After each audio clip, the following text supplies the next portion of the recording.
Assalamualaikum warahmatullahi wabarakatuh.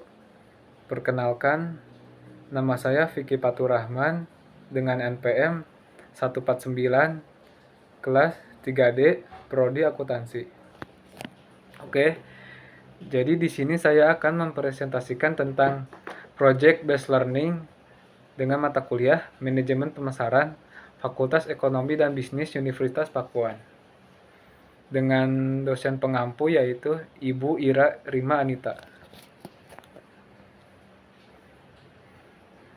Selanjutnya ada analisis pemasaran bakso pada UMKM Bakso Pade Solo. Analisis ini berfungsi untuk mengetahui tingkat produksi pada kedai bakso Pade Solo serta promosi yang dilakukan oleh bakso Pade Solo dan mengetahui tingkat laba atau keuntungan yang diperoleh pada kedai bakso Pade Solo. Ini tampilan kedai bakso Pade Solo.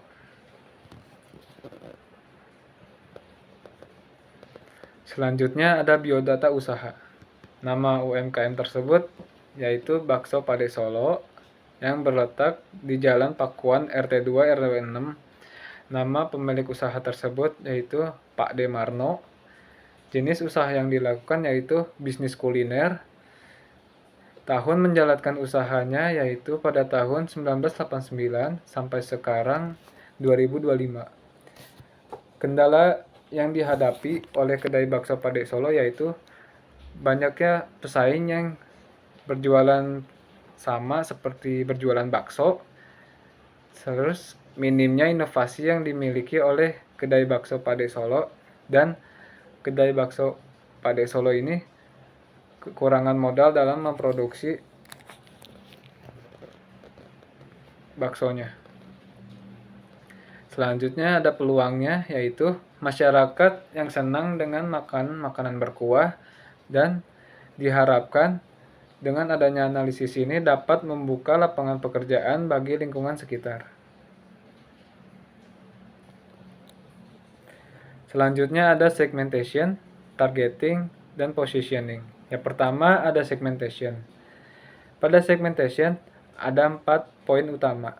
Yang pertama itu ada demografis. Kedai bakso Pade Solo menargetkan konsumen pada anak-anak, remaja, dewasa, dan lansia. Selanjutnya ada psikografis.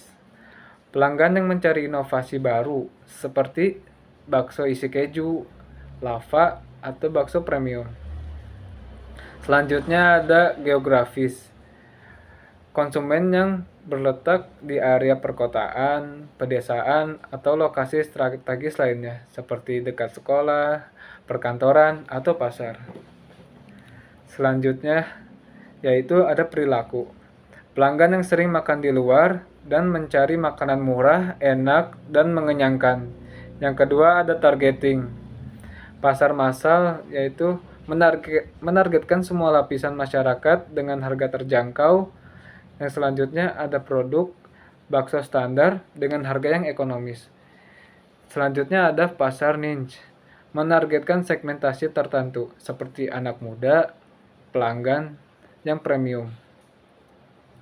Selanjutnya ada produk bakso yang premium dengan isi cabai, isi daging sapi, atau bakso yang jumbo yang tentunya dengan dijual di harga yang lebih tinggi.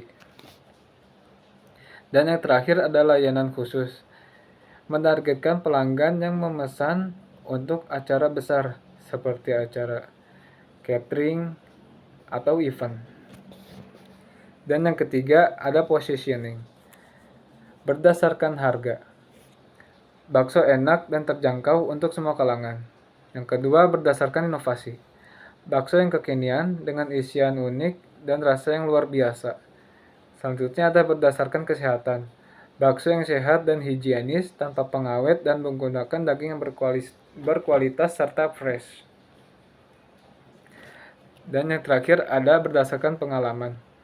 Menikmati bakso dengan sensasi makan bakso dalam suasana keluarga yang nyaman dan harmonis.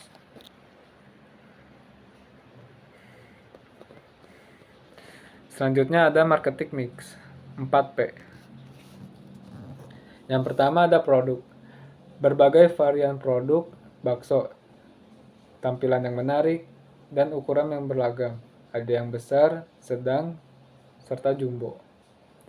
Selanjutnya ada harga atau price. Harga yang terjangkau dan sering adanya promosi itu dapat meningkatkan keuntungan atau laba pada kedai bakso pada Solo. Selanjutnya ada tempat atau place. Distribusi yang luas, modern trade, atau traditional trade. Dan yang terakhir ada promosi. Mempromosikan bakso, produk bakso melewati iklan TV, media sosial seperti Instagram, Facebook, atau TikTok. Melalui promosi melalui event, dan yang terakhir itu promosi melalui endorsement. Selanjutnya yaitu ada produk life cycle atau PLC. Yang pertama itu ada introduction stage. Bakso mulai diperkenalkan sebagai produk kuliner baru atau dengan variasi baru di pasar. Upaya ini difokuskan pada meningkatkan kesadaran konsumen terhadap produk ini. Yang kedua itu ada growth stage, memperluas distribusi, meningkatkan kapasitas produksi, dan menjaga kualitas produksi untuk mempertahankan pangsa pasar. Yang ketiga ada maturity stage, pasar itu mulai jenuh dan pertumbuhannya mulai melambat. Diperlukan adanya inovasi seperti pengembangan varian rasa yang baru atau peningkatan kualitas untuk mempertahankan minat konsumen dan pangsa pasar. Dan yang terakhir itu ada decline stage. Penjualan menurun akibat perubahan preferensi konsumen atau munculnya tren kuliner baru.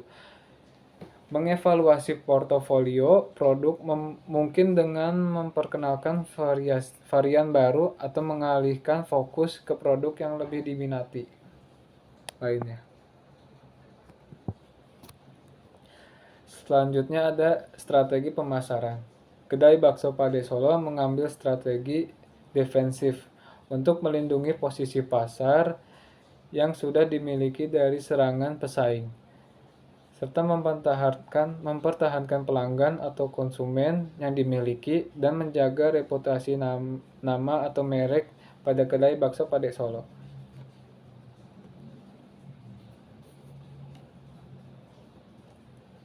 Oke, sekian dari saya. Mohon maaf jika ada kekurangan atau kata yang kurang berkenan.